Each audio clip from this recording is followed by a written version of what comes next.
Hi everyone, a little bit about me. So I'm David, I'm a software engineer in Red Hat, and I am from Waterford, and I work in Waterford, so that's just down the road, no more than 20-25 minutes from here. So maybe just to give a bit of a motive for what my talk is about and where it came from. So I'll go back maybe about 4 or 5 months and sitting at my desk in the office, and I'm doing some load testing of a Node.js application. So this application, it needs to scale to hundreds of thousands of requests per second, that kind of thing. And I'm trying to generate load for this, send all these requests at it. So we've used a particular tool a few times in the past that spawns Node.js scripts. And each script, it's handwritten, it goes through a bunch of steps, mimicking what a user would do, the output of one request going into the next request. The idea that it mimics a user from start to finish, and then you get the end result and you aggregate those.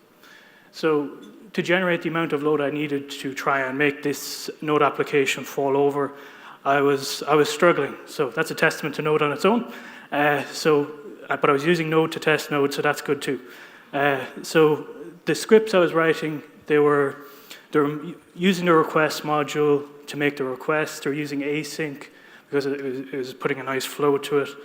And they're also using Lodash just for some handy functions and some of the objects I was working with.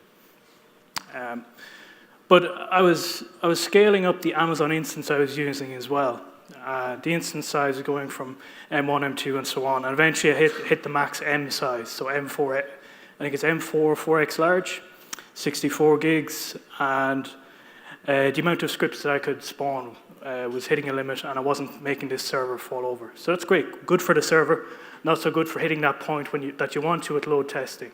With load testing, the kind of thing you want to hit is break your application and figure out why it broke, and then go again, and just keep going until you say, okay, I've spent too much time on it now. So that script, it was roughly, each time it was spawned, it was taking up maybe about 25, 26 megs. It's not very much, but when you're doing this kind of scaling where I'm launching this script many, many times, that became important to try and scale that down. So with this example, it's not relevant to everyone, but I've tailored the talk to try and make it relevant for other scenarios as well. And to do that, I'm going to stretch the definition here a bit and say it's not just about the memory footprint, it's also about the module footprint. And what I mean by that is, so the memory footprint, how much memory is taken up by the module at required time. So I'm not talking about runtime, I'm talking about just as the script launches, it's loaded in everything, required everything, how much memory is at that point. And then the overhead of depending on a module. So what do I mean there? If you depend on a module, it's not just about the runtime aspect or the require aspect, it's about the developer aspect as well. So you need to install this module every time you set up your application or some developer pulls it down. So a couple of goals for this, while I talk through some of the things I did. Get you all thinking about module usage in your apps. I also want to show some tools I've used and hacked on as well. And I'll do my best to show some examples of ways to simplify or reduce module usage as well. So why do all this? I had the motive sitting at my desk and so on, and I came up with the title for the talk, and then it got accepted, so I was like, oh, damn, I have to actually do something now. I have to work on the talk, try and make it relevant, give enough content. So here's some things, here's some reasons why this talk might be useful to you. So it should help you to control the base memory consumption of your apps. So here's something to try in your application after it's in its main file, after it's started your server, just run process.mem. You should console log that and see how much memory does your app use at that point. It's a very simple thing to check. We also want to give your apps a chance to scale horizontally. So not relevant to everyone, but as your server gets more traffic, there are different ways to scale, scaling vertically, adding more memory, CPU, and so on. But it might be more economical to try scale horizontally. Ways to do that, clustered or fork, is quite common. But if you're using say Kubernetes or Minishift, OpenShift, that kind of thing, you have the scale command to scale up the number of pods you can use. And you also have the idea of auto-scaling as well based on CPU usage. So in those kind of scenarios, it doesn't matter where your thing is running, you just want to scale up to as many processes as you want. So the lower the memory footprint of your app, the more that you can scale. Also, if you can get a better understanding of the modules that your app is using, I think that's a good thing, because you know what's already there available in your modules as a developer. And you know when you stop doing something in your application and you go, oh, I don't need that module anymore. Or maybe, I'd say just run npm ls is a good way to kind of get started on that path and see how many modules do you depend on, and also how many duplicates are there. Different modules depend on other submodules and so on. This one, I would say this is probably very important, most important to me at development time. So keep the development and CI and CD time low. And the easy way to check that is see how long the npm install takes. Just on that point as well, actually, I think we have people from Netflix here, we have people from npm here as well. So, well done, guys. This is a good one. 1/3 of US bandwidth is Netflix, the rest is that command there. I'm sure everyone's used that command every day, many times. So it goes to show that modules, there's just heavy usage. And we saw the graphs from the npm talk as well, just the graph going up and up and up, the number of modules being installed from npm.js.org. So let's get on to something more technical then.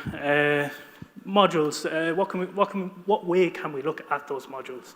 So the first kind of categorization is excess baggage. So what do I mean by excess baggage? Modules that aren't even used but are still hanging around. So you'd be surprised how often this happens. I would say this is more so a problem for larger apps. In smaller apps, it's a bit more obvious what modules you're using. But in larger apps, this can be a problem. So what can you do? You have this dependency check CLI. This is from Max Ogden. He's been to NodeConf a few times in the past. I think he's talked as well. So this tool is quite useful. It allows you to, there's two main operation modes. One is to look for any modules that you're using that aren't in your package.json, but that should become obvious as you run your application. The more useful one, I think, is looking for unused modules. So this will go through your code and scan for any missing require statements for things that are in your package.json. There may be cases where it's kind of a false positive, but for the most part, just running that command in your application, see how many modules does it think aren't actually being used. So there's some savings there already. Now, I'm not just talking about runtime savings because it's not even being used. I'm talking about savings at npm install time. That means less things to pull down, less disk usage as well. So to give an example of that in action, just install the tool globally, run that command, and it'll give you this kind of error, fail, modules and package.json not used, and it'll give you a list. In this case, it's just parse URL. Easy enough fix, just npm install that, save it, run the command again, and hey, happy days, all our modules are in use. So that's probably a good starting point. The next categorization, duplicate baggage. So what do I mean by that? Multiple versions of the same module. So sometimes there's nothing you can do about this because you're dependent on top-level modules, they depend on other modules and so on all the way down, and they're all using different versions, different modules. But sometimes you can do something. So maybe an example of what you could do. So in this example, in our package.json, we're using Express at this particular version, and we're using parse URL at this version. And if we look at our npm ls tree, we can see parse URL is there 4 times. There's 2 different versions in use. So the version at the top level that we're using is 131. So what that means at npm install time is it's going to pull down those 2 different versions, unless it has it in the cache already. But either way, it pulls down those versions, And if you look at the disk as well, the third box there, you'll see that it actually has a copy of that module as well in 4 different places. So what can you do about this? In this case, it's nice and easy. We can just do npm install and save the other version of parse URL. Have a look at the package.json. It's updated that. The third box then, remove the modules, our favorite command. Remove the modules and install it again. And then have a look at the disk, and we see, oh, hang on now. It still has 4 versions. So we're missing a step here, and this is where the npm dedupe command comes in. So npm is very good at setting up your package lock file and producing a shrink wrap file, but sometimes you need a little bit of intervention after you change around versions of modules. So this command, just run npm dedupe in that folder. It'll say remove tree packages. We look at the different versions and we'll see it's version 132 across all of them. And we also have the nice little message there saying deduped. So it told us that some of it's supposed to do. And then on disk as well, we'll see there's only 1 version right at the top level. So in that case, we've saved it from downloading 2 different versions of the same module. And also at runtime, it will only need to load up 1 version into memory as well. So the third categorization is baggage size. This one is a little trickier. What I mean by baggage size is, well, modules that have lots of files or large files. There's 2 different tools I tried out to try and figure this out. So analyze module size and cost of modules. They both have their own pros and cons. They will go through the npm-ls tree and just look at the size of the files for each one of those modules.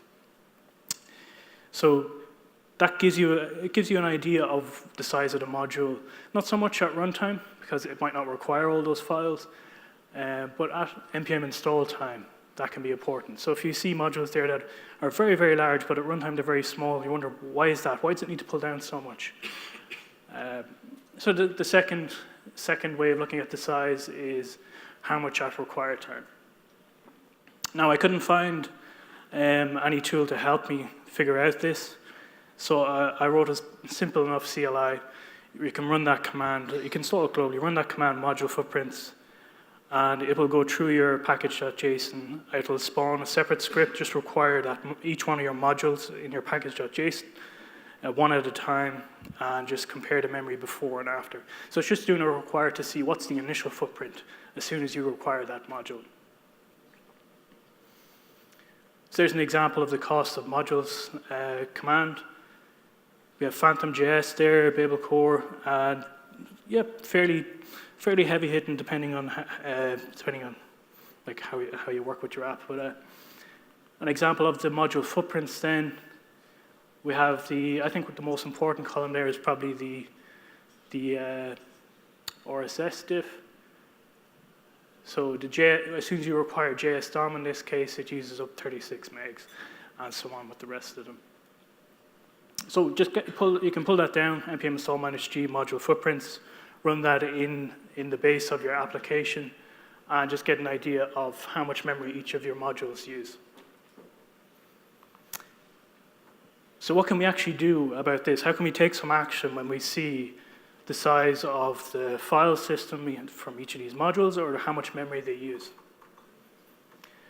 So probably a bit wishy-washy, this answer, but find an alternative, smaller, lighter module. I'm not too happy having it up there, but it is a possibility. But you need to have a lot of knowledge, do a lot of research on other modules and so on. And sometimes other modules just aren't they don't have the features you need, and more features mean it increases the size. So I won't dwell too much on that. You might have the option to use the submodule require, if possible. I'll show you what I mean by that. Or you can rewrite to remove the dependency.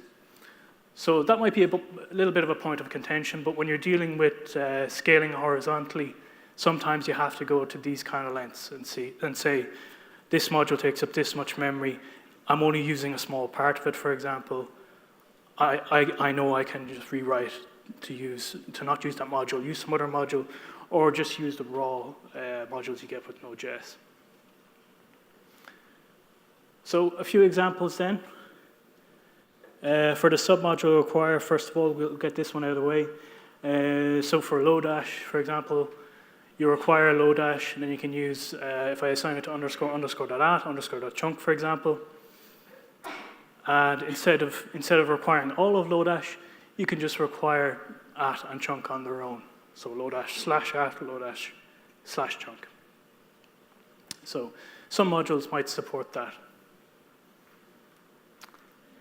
We'll take another example where we're trying to rewrite to remove a dependency. We'll look at underscore this time. We have an array there of items. Each one is an object, and we can use underscore.find to find a particular item based on the value of a key. Taking the second example where we don't use underscore, we can use the native .find on the array. So items.find, slightly different way of checking, but you can get the exact same result. Maybe a more complex example. We have two slightly more complex examples. So Express is quite popular.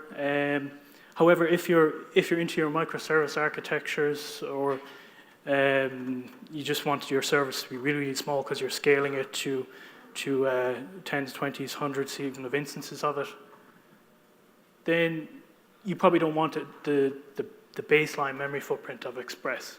Express has some great modules. We use it at Red Hat in a lot of projects. But sometimes you don't need all of that, and memory is important. So in this case, just use the basic, the HTTP or HTTPS library that's built into Node. And starting up a server is relatively easy. You need a bit more groundwork for checking the request, that kind of thing. But it is possible. So another example using request. Request is excellent, has a lot of useful features in it.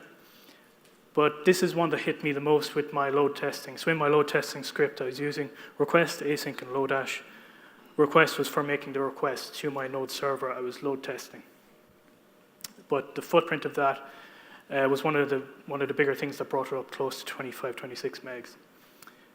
So just a comparison there, request, passing the host, and then you have a callback.